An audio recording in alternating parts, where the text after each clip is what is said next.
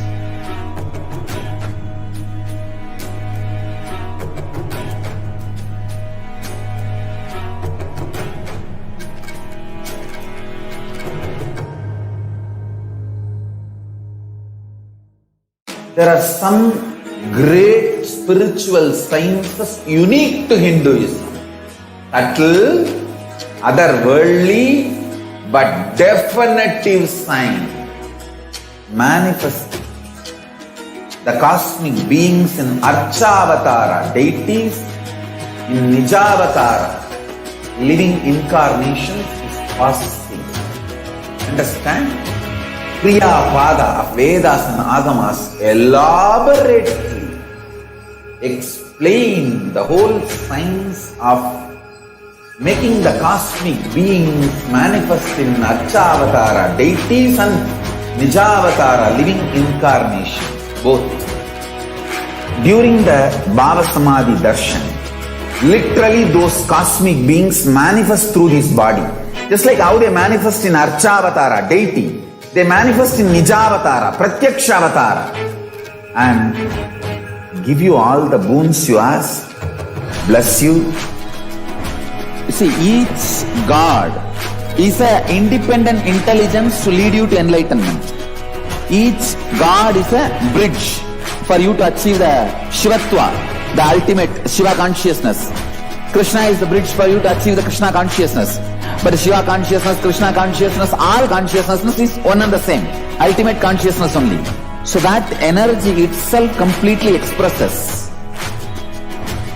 Just like Radhika, when I see my own sweetness in the mirror, I become eager to taste it. I find that the only way to relish the sweetness is through the constitution of Sri Radhika.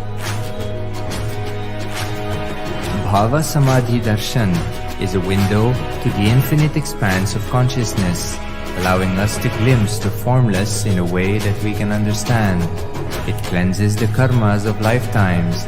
It awakens our biomemory to the space of Paramashiva, the ultimate consciousness, and creates a deep and lasting transformation in us.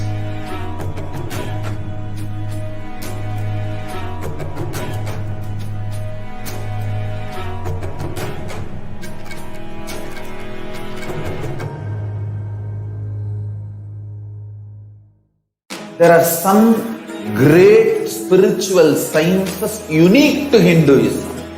Subtle, otherworldly, but definitive sign manifesting the cosmic beings in Archavatara, deities in Nijavatara, living incarnations is possible. Understand? Kriya Pada of Vedas and Agamas elaborately explain the whole science of making the cosmic beings manifest in Archavatara, deities and Nijavatara, living incarnations, both. During the Bhava Samadhi Darshan, literally those cosmic beings manifest through this body. Just like how they manifest in Archavatara, deity, they manifest in Nijavatara, Pratyakshavatara, and give you all the boons you ask, bless you. You see, each God is an independent intelligence to lead you to enlightenment. Each God is a bridge for you to achieve the Shivatva, the ultimate Shiva consciousness. Krishna is the bridge for you to achieve the Krishna consciousness. But Shiva consciousness, Krishna consciousness, all consciousness is one and the same. Ultimate consciousness only. So that energy itself completely expresses. Just like Radhika, when I see my own sweetness in the mirror, I become eager to taste it. I find that the only way to relish the sweetness is through the constitution of Sri Radhika. Bhava Samadhi Darshan is a window to the infinite expanse of consciousness, allowing us to glimpse the formless in a way that we can understand. It cleanses the karmas of lifetimes. It awakens our biomemory to the space of Paramashiva, the ultimate consciousness, and creates a deep and lasting transformation in us.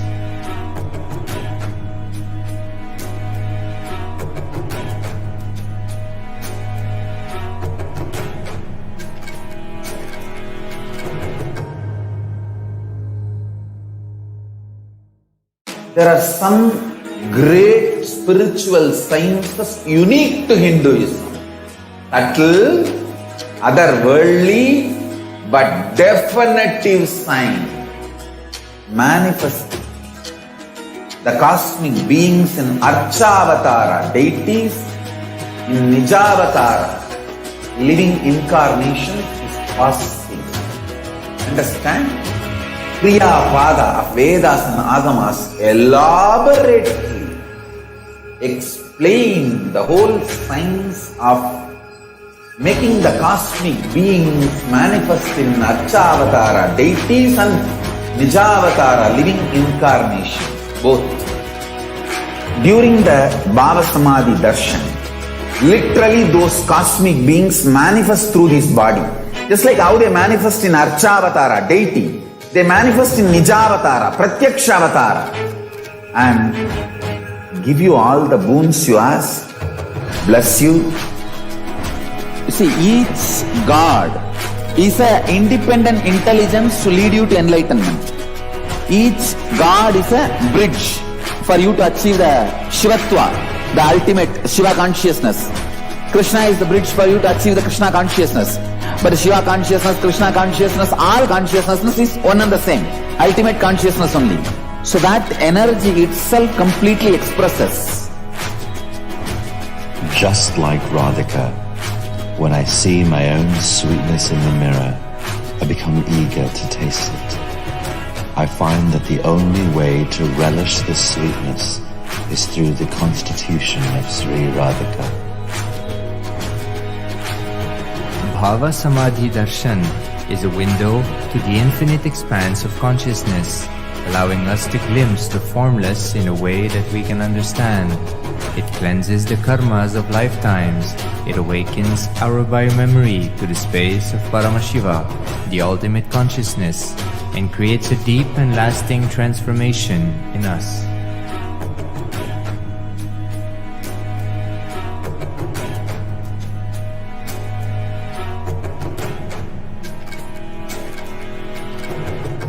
Paramashivoham.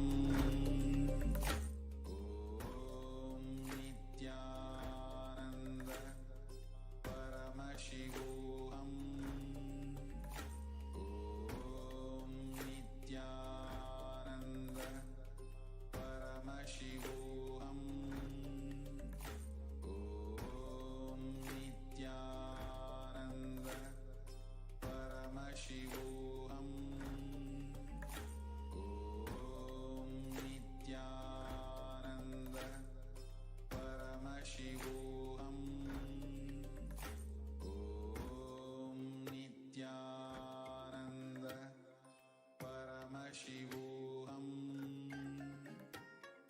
Om Nithyananda Paramashivoham. Om Nithyananda Paramashivoham.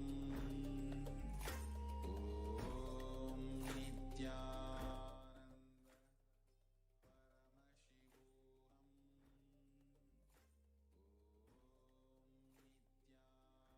From France.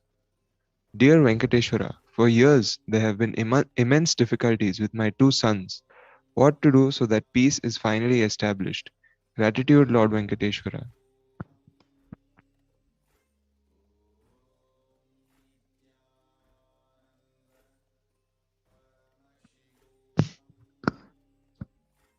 The first question is from Ma Saralananda from France.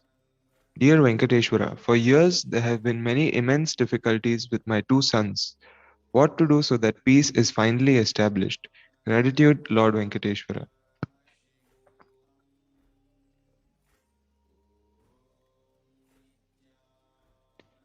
Love and blessings of Venkateshwara. Don't worry, he'll take care of them. Just tell them about the best parts of their life. They'll remember and heal. Blessings.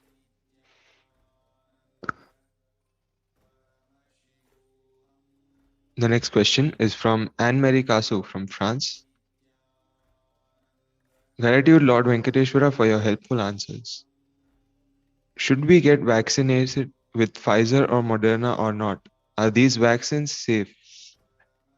I feel really tired these days. My body is hurting. I would really appreciate recuperating my younger body, which was so friendly and happy. I am also depressed, although Swamiji, you, the Devi Kalabhairava, keep raising us and protecting us. Thank you for your presence.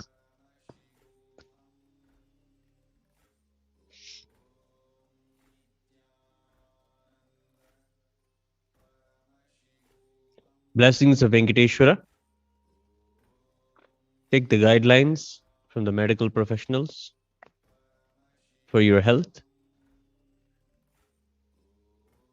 Blessings.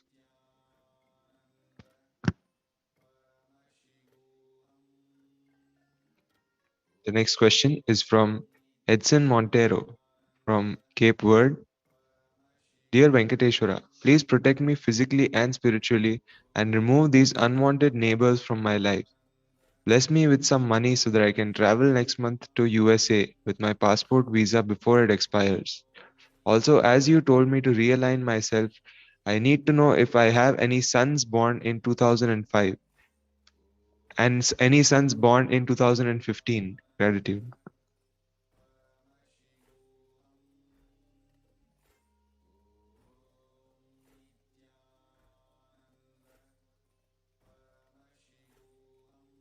Blessings of Venkateshwara.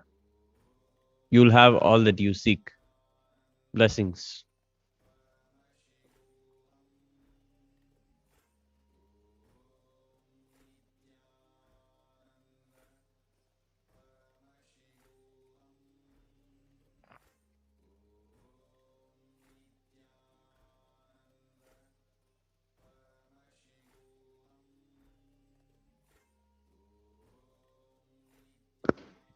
The next question is from Parameshwari Krishnan from Malaysia. Bhagwan Venkateshwara, please heal my eldest daughter to be in completion and gain weight. Gratitude, Bhagwan. Love and blessings to her. Give her the traditional Raja Bhojana.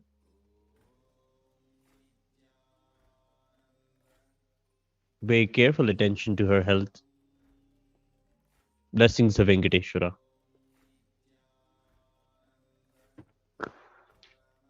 The next question is from Parameshwari from Malaysia. Bhagwan Venkateshwara, what is my son's future? Please guide him and give him clarity. Blessings of Venkateshwara. Show him the darshan and the satsangs of Swamiji. Swamiji himself will play a big role in his life. Blessings.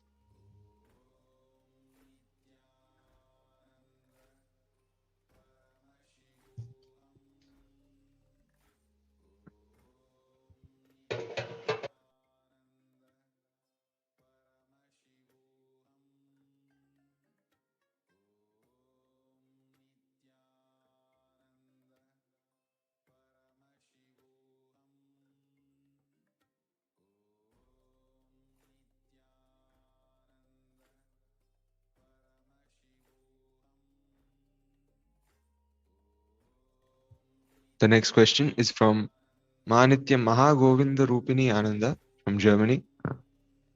Dear Lord Venkateshwara, please accept the offering I made to Niluvathopadi a few weeks ago as a way of expressing my devotion and gratitude for your being in my life. Please bless me with manifesting yourself, your powers, state, space, being, and consciousness in me and through me. Please reveal to me what is the best to add or remove from my life and spiritual routine to experience enlightenment, fulfillment, peace, and ahimsa as quickly as possible, and help me convince myself to align to it and manifest to it. Deep gratitude.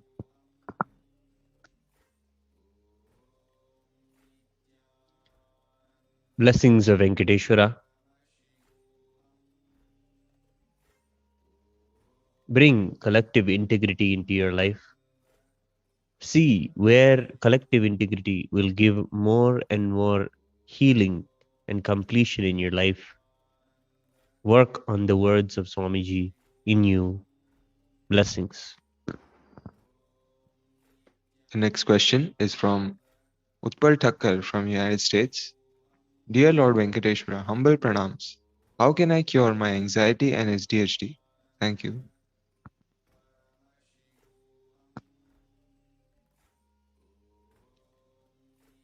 Blessings of Venkateshwara.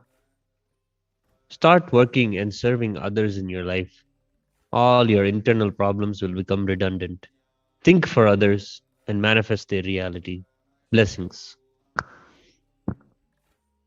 The next question is from Vijaya Ramaya from Malaysia.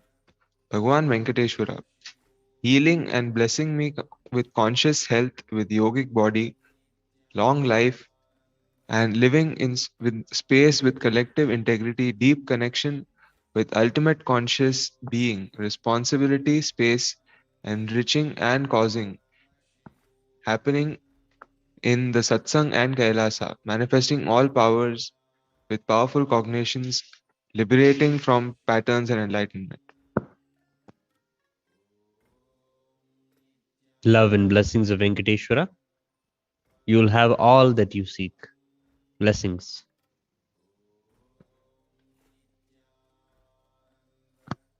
The next question is from Sarah Samuels from United States. Beloved Venkateshwara, I looked into your eyes and felt profound unconditional compassion. My family and I have struggled greatly with anger and violence for a long time. Please help me to understand how to drop the anger and move into compassion. How do I heal and become more like you? Thank you. Blessings of Venkateshwara. Blessings to your family. Work with them and do the completion process with them and bring collective integrity. Have them listen to the satsangs of Swamiji. Blessings. The next question is from Vani Narayanan from United States. Dear Lord Venkateshwara, please let me know when or how I will manifest wealth. Thank you for your blessings.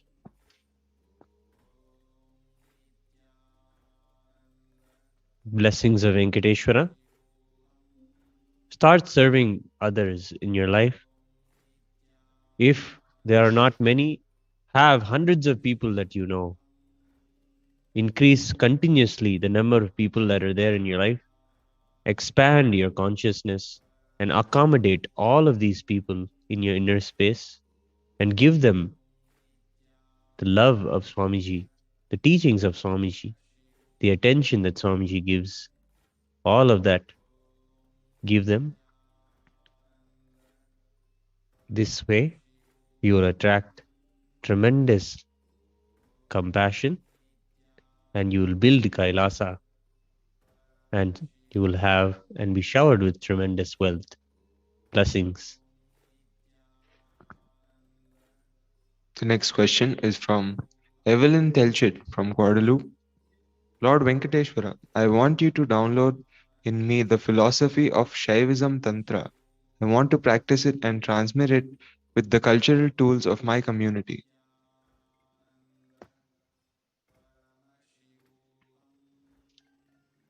Blessings of Venkateshwara.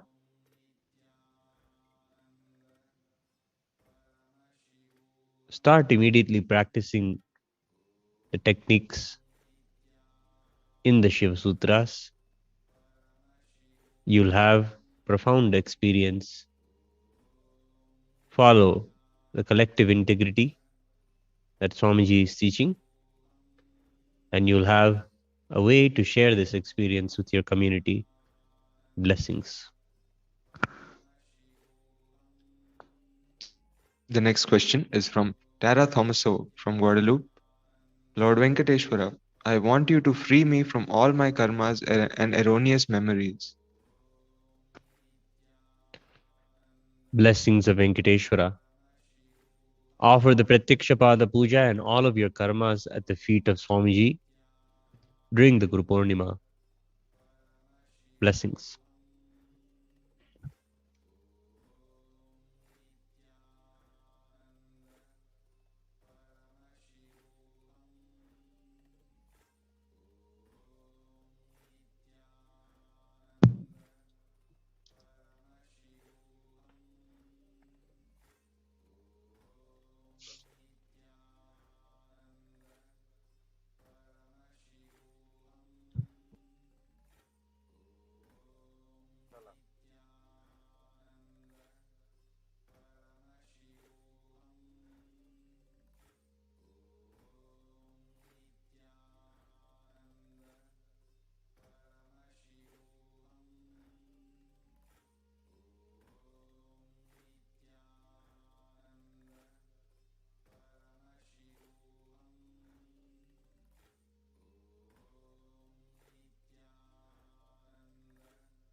Nithyananda.